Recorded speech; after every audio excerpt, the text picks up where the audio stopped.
it's really intriguing to me to see Mississippi State get back to designing an offense where the basis of what we are doing is built around a quarterback where the legs are such a big part of what he does. And I'm really excited to see some of what Lebby's going to be able to draw up conceptually to utilize, because we've seen teams within this offense do that well. And there's been a lot of good dual threats over the years run this system. Obviously, RG3 back in the day, Seth Russell at Baylor. That's someone that I am very interested in going back and watching more and more of, because when State got the commitment from Luke Kromenhoek, and I was trying to find a guy who kind of comped somewhat, and this is obviously before we knew what Kamario was going to be as a college player. And the idea of Kromenhoek potentially having a chance to play was something. I mentioned, Kromenhoek from a size standpoint and, just overall skill set, there's some similarities there to Russell at Baylor. I was like, Russell's a better runner. He's quicker, but there's kind of some similarities there. Watch it back. Seth Russell, I was really underselling him as an athlete. He was a special athlete and kind of closer to what you're talking about with Kamario. I think Kamario is better, but Lebby's been around a guy that might have some of this high-level athleticism at the QB position. Matt Corral ran a lot. Hendon Hooker was able to run a lot. Last couple of years, and specifically last year, some teams at the lower levels had 1,000-yard rushers within this system doing it. Old Dominion, Colton Joseph, and some of the stuff they've done in the run game is really, really cool out of this offense. And obviously a guy now in the SEC, Byron Brown, was a 1,000-yard rusher for South Florida running this system at a lower level. Now they're taking it to the SEC. We'll see how that works out.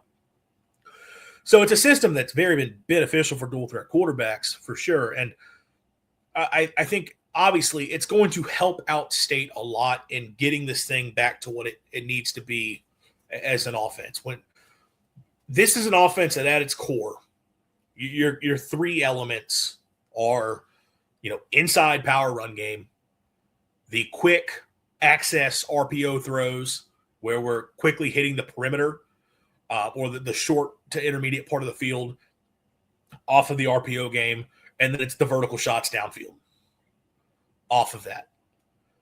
And Kamario is going to help you in all of those, because you weren't good in all of those the past couple of years.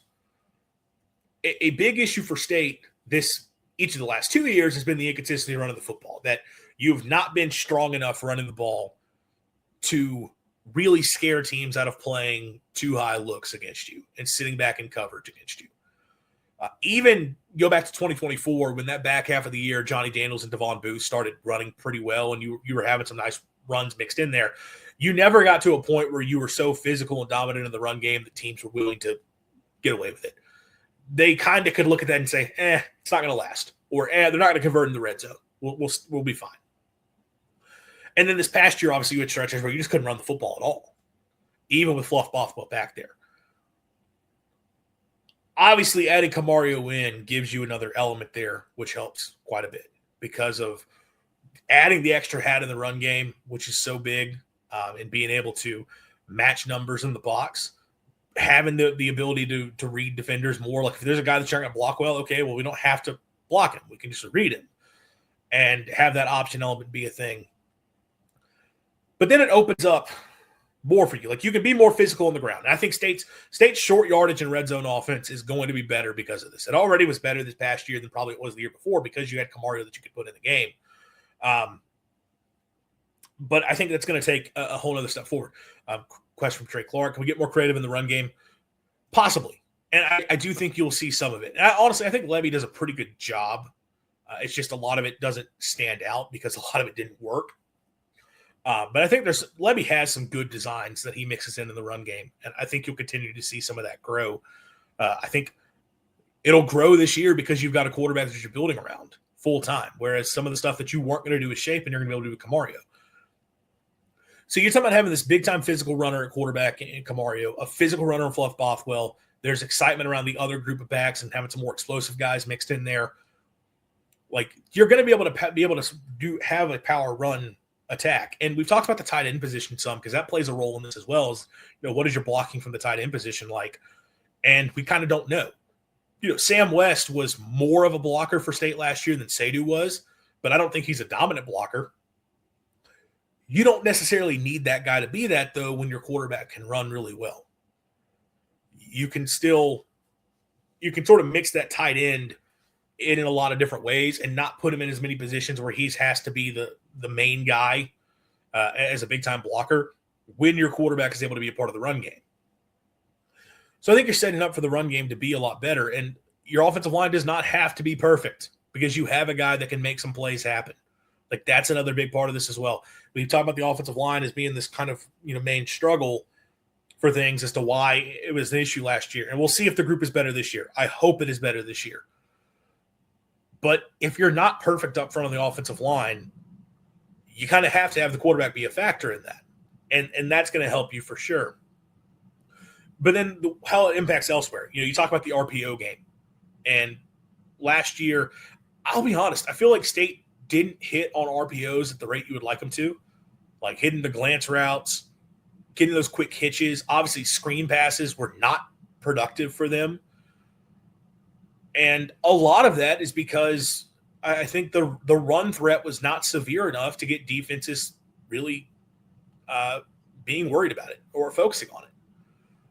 So the space that you need for those quick hitters to work and turn into positive gains, you couldn't scare defenses out of that. With Kamario in, I think you get more of that opportunity, and you're going to have more of those looks. And I felt like when Chapin was in, when they got the quick hitter stuff going, it was like more quick game passing concepts. With Kamario, and I could be wrong here, but I've been going back and watching a lot of this. I felt like it came more off of the RPO game, which is where you're trying to build this. And when you talk about you have that effectiveness being able to run the football, and then you have the effectiveness in the RPO game, you're setting it up to where defenses, like ideally you're forcing them to have to play man coverage and have to go single high safety, giving you one-on-one matchups to attack down the field, and that's where you get that deep threat. And State was still really good throwing deep down the field this past season because Brendan Thompson was awesome at it, and Anthony Evans was good at it as well. It didn't really matter from a coverage standpoint what the defense was doing. You were going to be effective with those, but you factor in the pass protection being such a big issue, and pass rush defense could just pin their ears back. They're not worried about the threat of the run, and then they were able to brutalize State's offensive line. You didn't have time to hit those shots downfield. Being able to run the football is a big part of having success within this offense. And I know for some of you who remember me as the air raid guy, you may think I'm contradicting a lot of what I talked about for my time in Leach. I treat that offense very differently than how I treat this one because I think of what goes into how the offense has to structure. What goes into the structure for the offense to have to function. And with this offense, there's a relationship between, one, you have got to be able to run the football effectively. Like, you have got to be able to be physical at the point of attack and consistently run the football against favorable looks to run. That is the thing. When you get a favorable look to hand the football off into or to have the quarterback run into, you have to be able to get positive yards. There's that aspect. And then the other aspect is you got to have receivers that make the defense care about them going deep. If you do not have receivers who can't win one-on-one downfield, you can't run this offense in this way. So you have to have the physicality in the run game. You have to have the receivers to be able to win one-on-one down the field. Last year, State had the receivers who could win one-on-one. They've had that the past 2 years. They've not had the physicality in the run game. Adding Kamario helps them get that. So it all comes together. Like, this offense can open up a lot more and can look more like what this is supposed to look like. You don't have to have a dual threat to make this offense click. It helps, but you technically don't have to. If you've got Maulers up front, a good blocking tight end, and a good physical running back who understands to be able to find space, you can run the football well even if the quarterback's legs are not a big part of it. And I think State was banking on that being the case this past season with the offensive linemen they brought in, some of the tight ends they added, and then getting Fluff Bothwell. I think Lebby and that staff, I've talked about this a lot, I think they felt that even with Blake Chapin back there, who was not going to be good for more than a couple zone reads a game, they felt they would be able to run the football effectively because they were bigger, stronger up front. They have better blockers. We have a physical tailback.